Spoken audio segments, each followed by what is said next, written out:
Hello and welcome to today's episode of Loxone Coffee Break, your smart coffee break Wednesday afternoon. Today we want to talk about one of the core elements of a building that wants to be intelligent, that wants to be smart. We want to talk about energy management. Energy management is a very wide field, especially in the last years. There was a boom in that topic, so we want to take a little bird's eye view on that.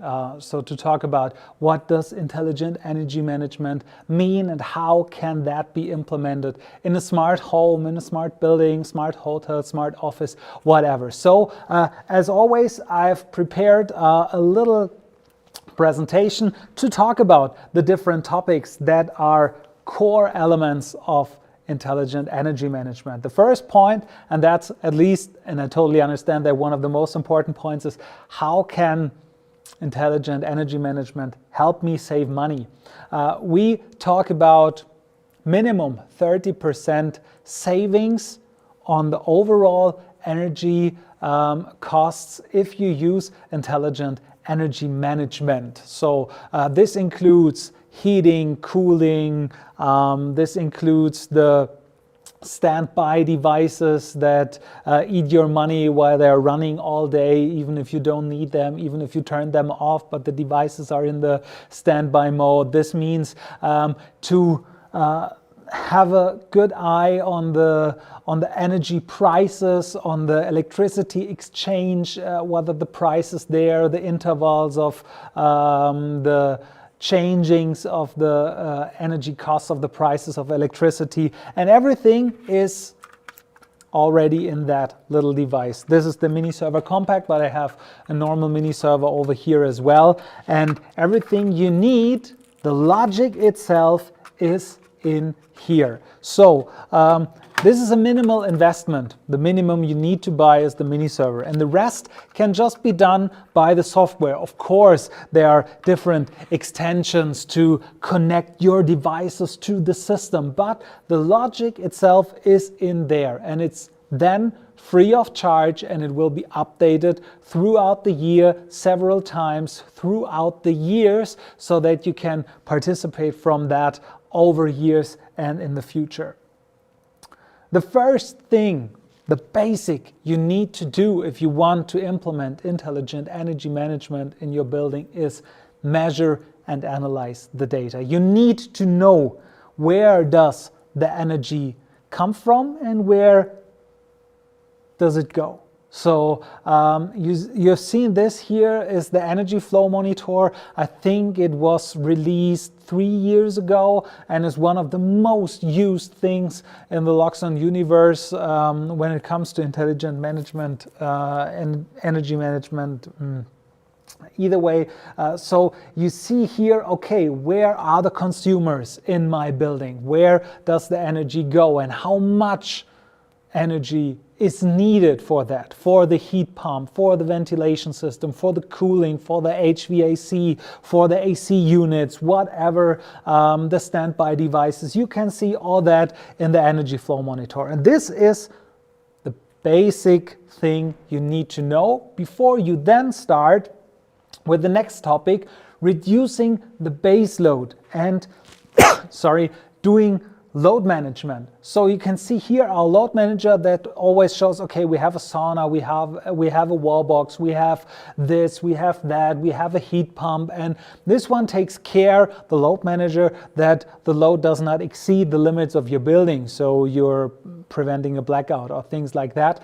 And you can reduce the base load if you don't let the standby devices run all day, so that you see, okay, I'm not in the building, I'm not in the room, so I can turn off my TV, the subwoofer, the gaming console, whatever you have in there. You turn off the lights, you with the heating or cooling, you go to a minimum and you turn off all that devices. And this is just done by logic, by the software in the Loxone config or in your app that you can turn that off. But automated with Loxone, it will turn off by itself and you won't even realize it because it will turn on your behavior before you realize that it was off. But there is the good feeling in the back that you know, okay, now I'm saving money, now I'm saving energy.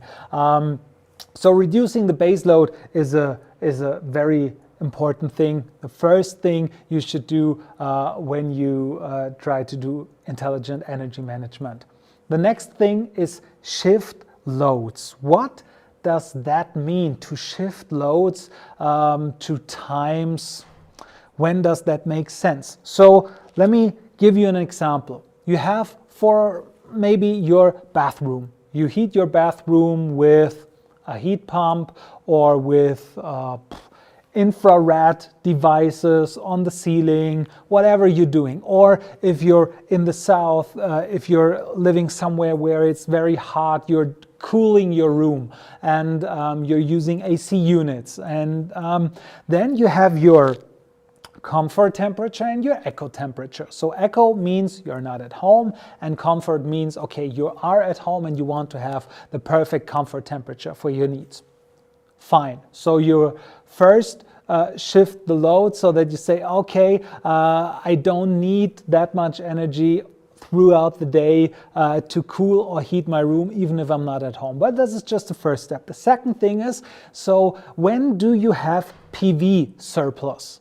Mostly around noon. So when you're maybe at work, when you're not at home. And then you have a high PV surplus, but you maybe put it in your battery storage. Yeah, maybe you use it a little bit, but the rest will be taken into the grid, and that's not smart because you don't get that much energy for selling your electricity as you need to, as you will have to pay when you get it from the grid. So you try to maximize, and this is one of the things next I want to talk about. This goes hand in hand, is to use the surplus in full. So you maybe say, okay, I'm not at home and my bathroom is in the echo temperature zone, but I have much PV surplus and I can take that into my heat pump or into my AC unit and then say to let the devices run and overheat or overcool your room, even if you're not at home, so that you don't need that much energy later on in the evening when you want to have a warm or cool bathroom or living room or kitchen or whatever. So you say, okay, the energy that is there for free, I will use that surplus in full and I will let my devices run. Or I will, say, okay, I will put everything I have into my battery storage. Or if you have an electric vehicle and you have the wall box there, then you say, okay, even my car, I just say, okay, please load between the night times. It can be loaded by day when you have enough PV surplus, so that you maximize everything you're using, everything you're having for free to let the devices run. And so you can shift loads to different times and you can use your PV surplus in full. And this is one of the last points that I have on my map here, is to use the spot prices. So this is a thing that become very popular in the last years, the dynamic electricity prices from the electricity exchange. You know 24 hours in advance how much will the electricity cost to which time. So it changes. First it changed every hour, now then it was every half hour. Then we have now different spot price exchanges where it changes every 15 minutes, and we are aware of that. And that's why we developed the spot price optimizer. This is one of the features for free I was talking about at the beginning of this episode, that we have free software updates like the spot price optimizer that comes totally free to you. You don't have to pay anything for that. You don't have to pay monthly. You have no fees for that. After you bought the mini server, you have that for free. And the spot price optimizer takes care that you always load your devices or that you use electricity to the cheapest prices, to the cheapest time frames where the energy is cheap. So maybe at night, if you know in advance that by night from 2 a.m. to 5 a.m., the prices for the electricity will be very, very low. So it just makes sense to let your electric vehicle be loaded just right in that time frame. Not in the evening from 6 to 8 where the prices are high. No, it should be in the middle of the night when the price is cheap. And I have a practical example from a supermarket right here in Kollerschlag, which is also automated with Loxone. It uses the spot price optimizer, and it uses also the PV system on the roof, and it has the big coolers where you have your pizzas in and the deep cool stuff. It uses the energy which comes then for free, or the very, very cheap energy, to overcool the system just a few degrees, that they don't have to pay that much money to cool the system when it's expensive, or when there is not very much sun energy. So at around noon, when the sun is high and the energy is when there's much energy produced, then they're overcooling their system, so that at night, when the pizzas also have to stay cold, is not that much energy needed to buy the electricity to run the devices. And these are just the little things that makes a maximum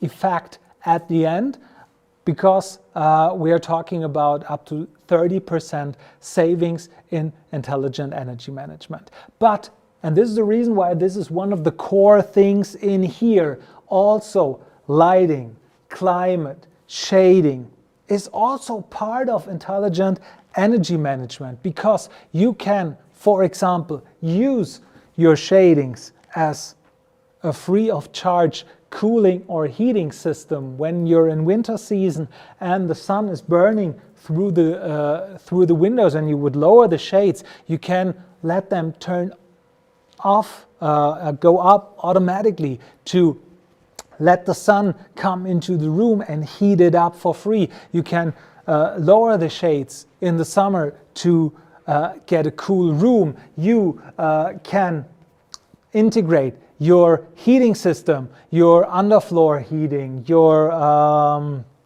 heat pump, lighting. You don't need the lights run all day when you're not at home. You don't ever have to forget to switch it off, because it will turn off automatically. You can turn off all automatic, all standby devices, your TV, your soundbar, the gaming console I was mentioning beginning of the episode. You can let it turn off and just come on when you're back at home and you really need it. So these are all the things that are part of intelligent energy management. And if you want to know more about that, how that works and how you can implement that in your building, doesn't matter which building, then just book an appointment with your Loxone partner around you. So it doesn't matter if it's a new build or if it's a retrofit. I'm living in an old house from the 70s, from end of the 60s, I think, and I'm using Loxone Air technology to integrate my old radiator heatings with the valve actuators, to make smart lightings, to implement my balcony PV system I have at home, and things like that. You can do it with retrofit, you can do it with new builds, and best would be just to book an appointment with the Loxone partner around you. Thanks, we're at the end, 50 minutes from our short coffee break on a Wednesday afternoon. I say thanks for tuning in, and see you next time. Bye bye.